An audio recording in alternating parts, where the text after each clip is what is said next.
and 3.3. They have all the information about your own body, your own mind, and your own lifestyle. And the questions are quite detailed and very, very deep. Most of the time, people who participate, they solve their half of the problem by filling that form.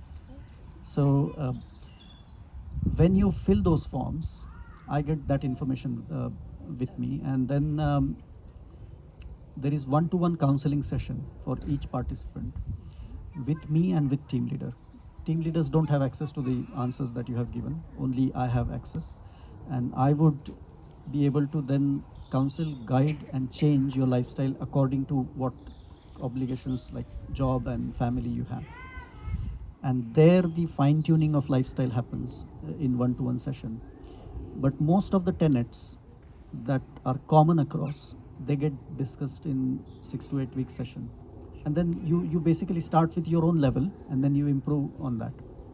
So it's at your it starts at in your comfort zone, and then it takes you out of your comfort zone basically. Sure. No, that's brilliant. Thank you. And just one more. Yes. So as part, you said 6 to 8 weeks of the program. Correct. So how much time do we have to give every day or week or whatever? So if you ask me, you don't have to give any time, and the other answer is you have to commit the whole life to it, essentially. No, I do understand, but Yeah, just to attend your program, yes, what I meant was yeah. that. So along with working life.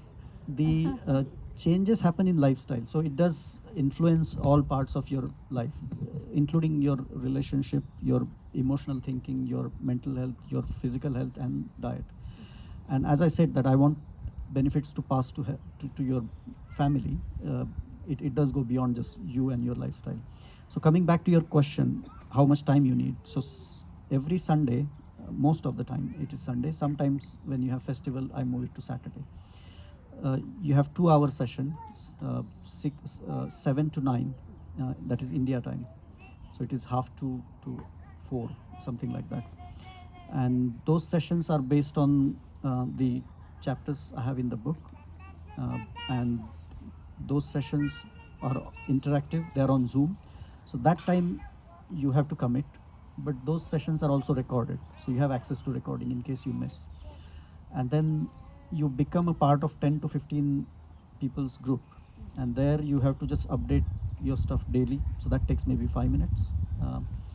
So in terms of commitment, it's updating you whatever you have been told to do, and then what you have been told to do is part of your lifestyle anyway, so you gel that in your day-to-day activities. And one important thing that I want to mention is I never ask anyone to go to gym.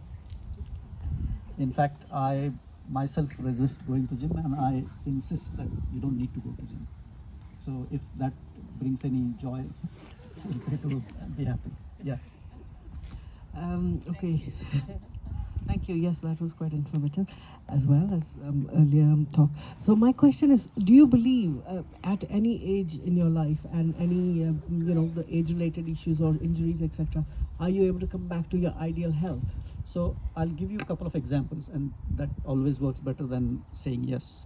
I have got a 67-year-old person in India, and he was having serious blood pressure conditions and cholesterol.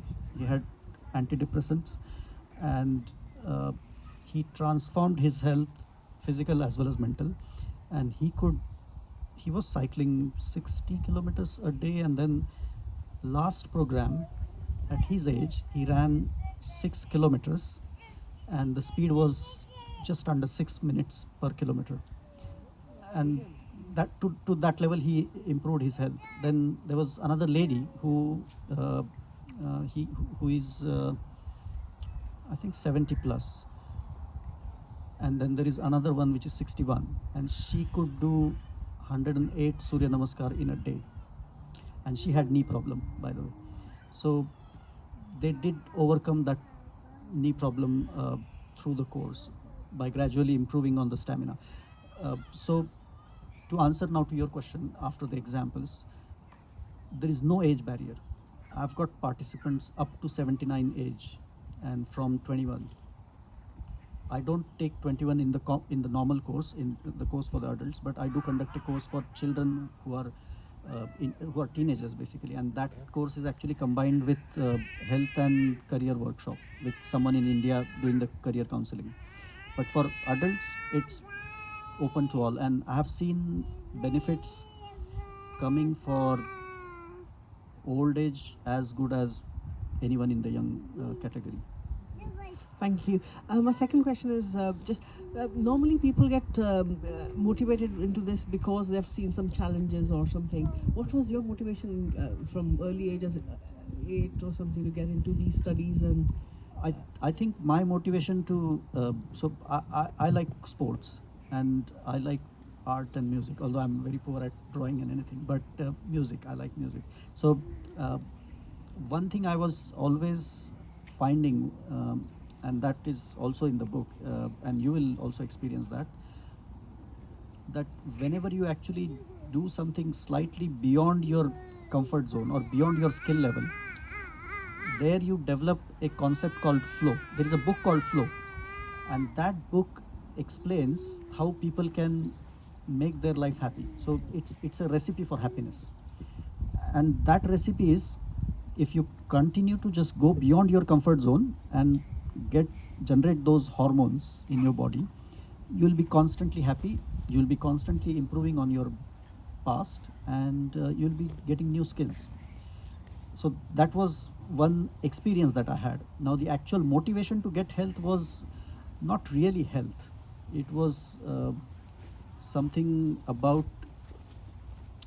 meditative knowledge about the meditation, and I have more inclination towards asceticism, like towards not exactly becoming monk, but less interest in materialistic things.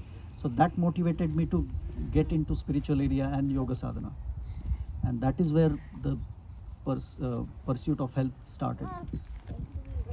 thank you. So thanks, Rahulji.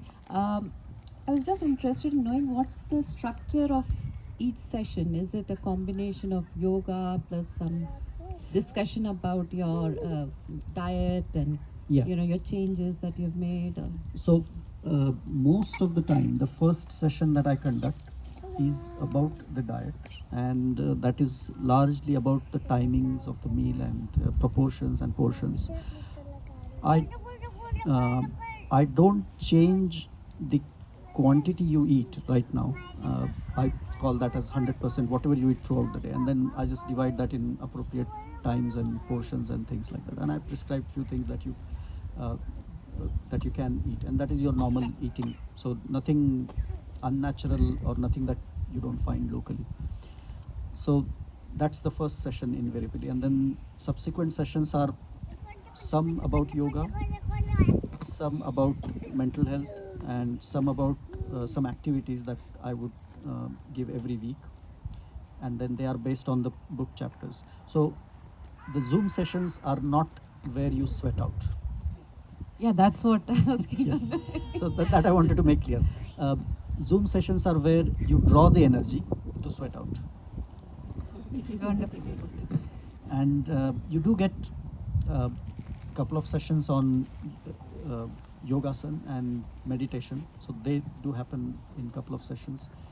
Then there are also sessions on Gita, Bhagavad Gita, and there is one chapter on Bhagavad Gita where it explains what the sattvic, tamasic and rajasic food is and how it is explained in Gita. So I ensure that you get enough exposure to spirituality. It doesn't matter you believe in God or not. You can continue to not believe in God and still draw the same benefits and same spiritual progress. So that is also an important part of the sessions. And I mean, just a question on behalf of non-vegetarians: do they have to give up non-veg to be? Yes, I'll answer that, and before that I'll just complete one more point in the previous question's answer.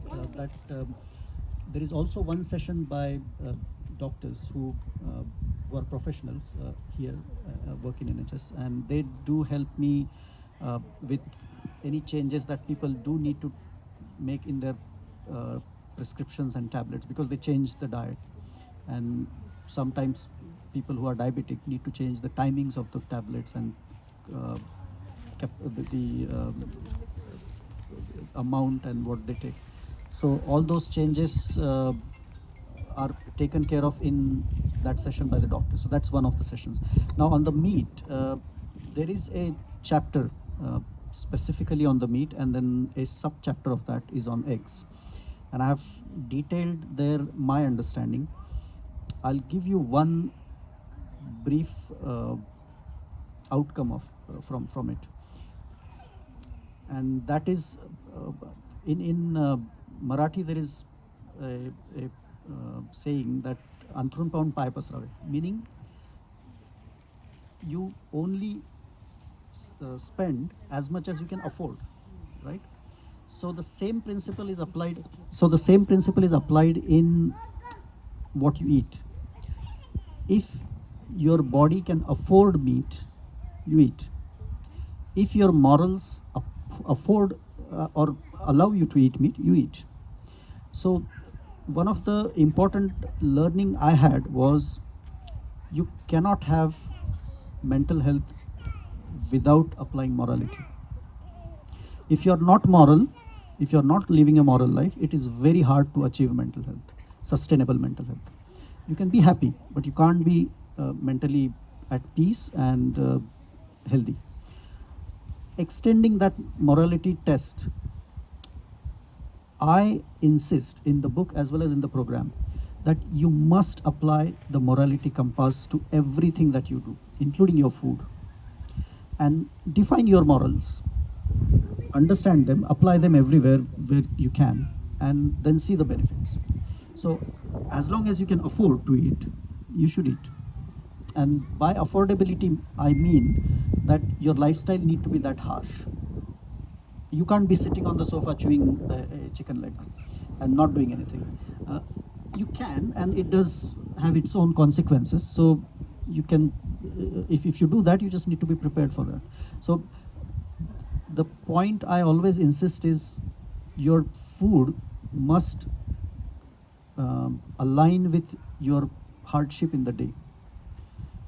And if you don't have enough hardship in the day, you cannot afford the rich food that people used to hunt in the past. Thank you. Welcome. Anybody?